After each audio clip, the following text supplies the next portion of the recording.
In a moment, we'll see round 5 of the Formula Vee Championship take place here at Brands Hatch.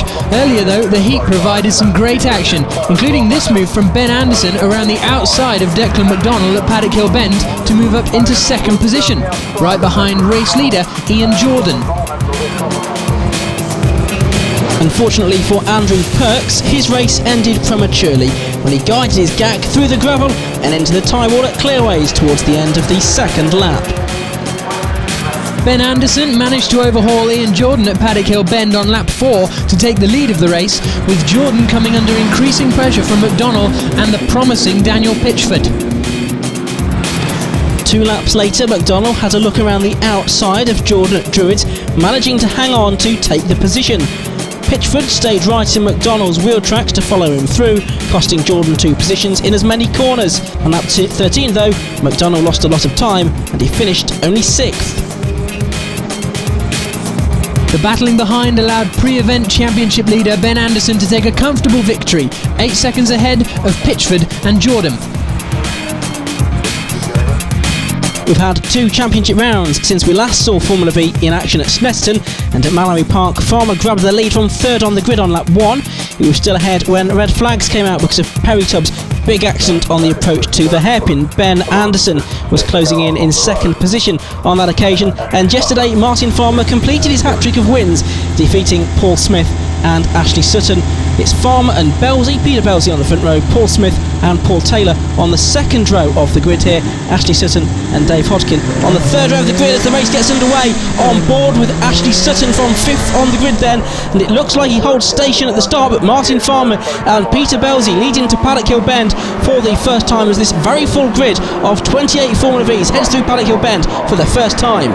Up towards Druids, it looks as though they've all made it through Paddock Hill Bend safely, as there's battles further back. That's Declan McDonald about to go side by side into Druids. Hopefully he'll make it out the other side nice and safely, all through Druids as well, cleanly. So coming down into Graham Hill Bend, it is Farmer that leads with Belzy in 2nd, Smith is in 3rd place, and then I think it's Paul Taylor in 4th as this, as Ian said, strong Formula Vee field winds its way along the Cooper Straight. Now here's Martin Farmer out in the lead of the race. Peter Belzy though is right behind him, and of course we saw at Snetterton the drafting that these Formula V's are able to produce, and we go on board with Ashley Sutton. Are we going to see an example of it? He is close behind Paul Taylor coming over the Brabham Straight. He's closing in.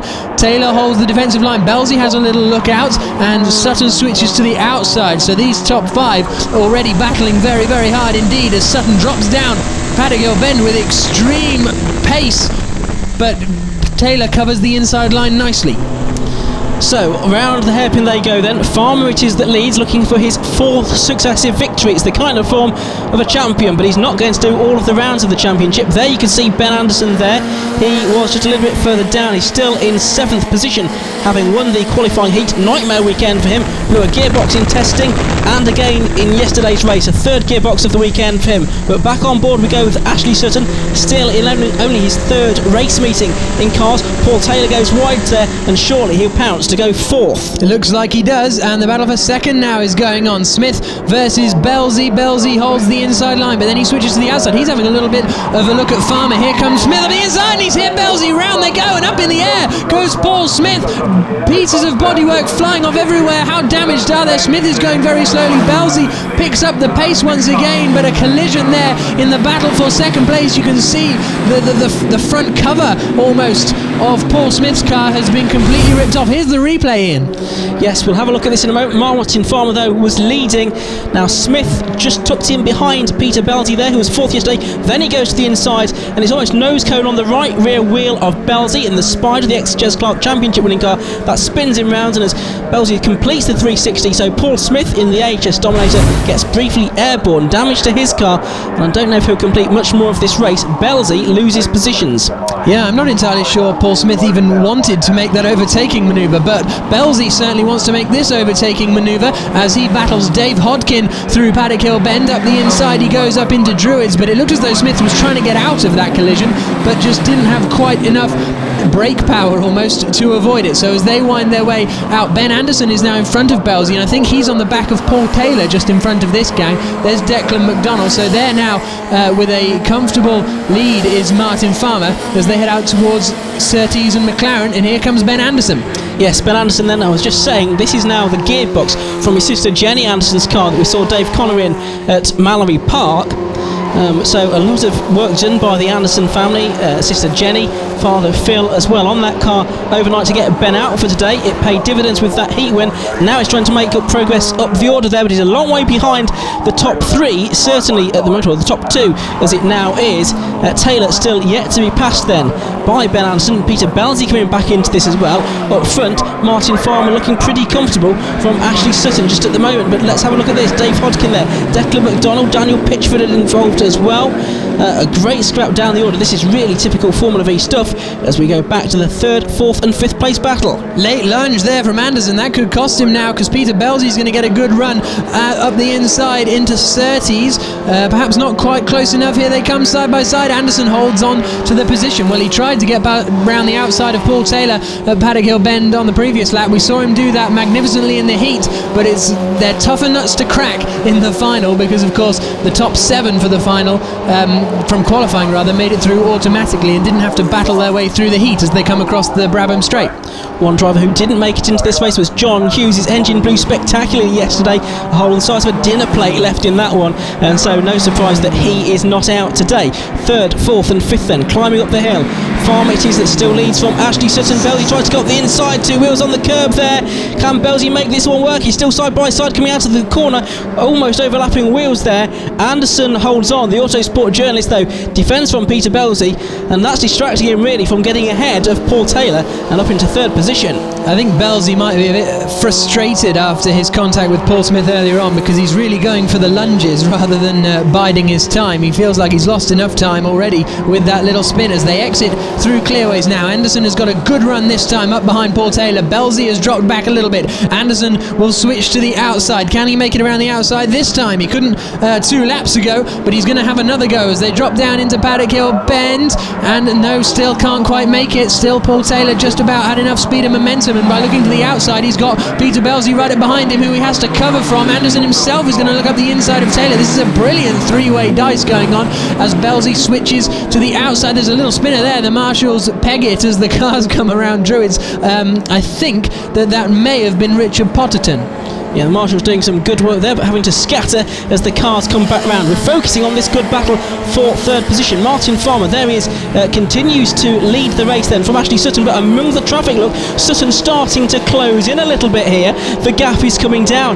Yesterday in qualifying, Martin Farmer was underneath Mike Genvy's lap record, would you believe? A lap record that has stood since 2003, but of course it doesn't count. Lap records only count in the race. But Martin Farmer, the driver from Castle Bromwich, very quick here this weekend. Who is going to be 3rd into Paddock Hill Bend? It's Ben Anderson then, 3rd from Taylor and Belzy as they drop back down the hill. Climbing now towards the hairpin. Belzy having the inside line here, trying to get 4th away from Taylor, and he's done it. Well, you got the feeling that once one got past Paul Taylor, the other 2 would follow. Now we have Steve-O and Matthew Perks making their way around Surtees and McLaren. There is Steve-O in the number 13 car ahead of Perks, who of course crashed out of the heat, I believe, as he makes his way through Clark Curve now and out onto the back straight. Here then is this battle for 3rd, 4th and 5th positions. Anderson now, Belzy, and look, a change for 5th because Declan McDonald, the former Locost champion, has now made his way up into that position. McDonald with the number 5 on his car, 5th last season in his first year of Locost. Trying to find a way past Belzy maybe. Belzy, I wonder if he's got some damage to that car. It looks a little bit ill-handling as it came through Paddock Hill Bend that time, but it's still pretty quick as he gets through up to 3rd place ahead of Ben Anderson. So Belzy goes 3rd now. Anderson goes down to 4th, then it's McDonald, and then Taylor, and Jake Oliveira, who started from the back of the grid for the heat. He's made his way up to what is now 7th place, but here are the leaders. Martin Farmer coming into clearway. Sutton right behind him. Oh, he's hit him. They've made contact there. Farmer spins and he's in the gravel. Well, that's going to be a bone of contention between the 2 of them. I'm sure Sutton will say he had enough up the inside. Farmer will say, no way did you have enough up the inside. That's one for the clerk of the course. Ian, what's your opinion? Well, let's have another look at this then. Sutton behind as they turn through clearways, and it's contact front wheel to rear wheel on Martin Farmer's car, so Sutton coming from a little way back there. Don't forget, still inexperienced, only his third race meeting, still got the novice cross on the back of his car, and that might be what we have to put that one down to.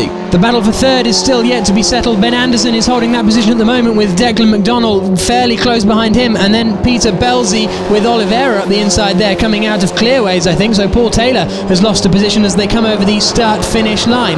Ben Anderson has pulled out a bit of a lead, but it's Ashley Sutton who is in the lead of the race ahead of Martin Farmer as he drops down into Graham Hill Bend for what will be the final time. So there is Sutton and there is Martin Farmer, so he's impressively close considering he's spun the car through 360 degrees with some assistance up at clearways on the previous lap. There's a battle for fourth place going on between Belzy and McDonald, but it's Ashley Sutton who will exit the final corner, and there is Farmer then feeling fairly aggrieved, I'd imagine, inside that helmet. He exits onto the Brabham straight, but it's Ashley Sutton who comes across the line to take his first Formula V victory of the season, and it's Martin Farmer who comes home in second place. Who will get third? It will be Ben Anderson with a bit of a comfortable margin in the end. He'll be happy with that. Fourth place was just about nicked, in fact, by Declan McDonald on the line, and still battles further back.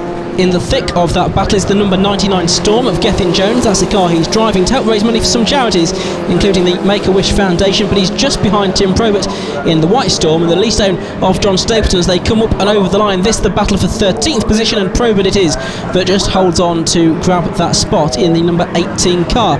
One of the drivers there has lost a wheel right at the end, and yes, it looks like the Marshal has picked it up from the side of the road and is reuniting it with its grateful owner. Very handy work there by the Marshal. So here's the result then. Ashley Sutton took the win in the end, exactly 2 seconds ahead of Martin Farmer, but Farmer still holds the lead of the championship ahead of Ben Anderson. Further back down the order, we saw that very close finish between Stapleton and Gethin Jones, less than a tenth of a second between them, and 2 retirements, Paul Smith and Nick Brown. Ashley Sutton, you've just got your first Formula V win. You must be really happy with that. Very happy. It couldn't have gone better. It's my first year in V, 5th race. What else could I have asked for? Tell me how you did it. You were reeling Martin Farmer in quite quickly, weren't you? Yeah, I had a little bit more pace than Martin. Obviously the back markers come into a little bit of play, but it was all down to just getting my head down. As soon as I knew I had the gap from behind, I just got my head down and started hunting down Martin. A little bit of controversy about the move that got you the lead though, I think. Yeah, there's always going to be 2 stories to it. It's just, I see it as a racing incident.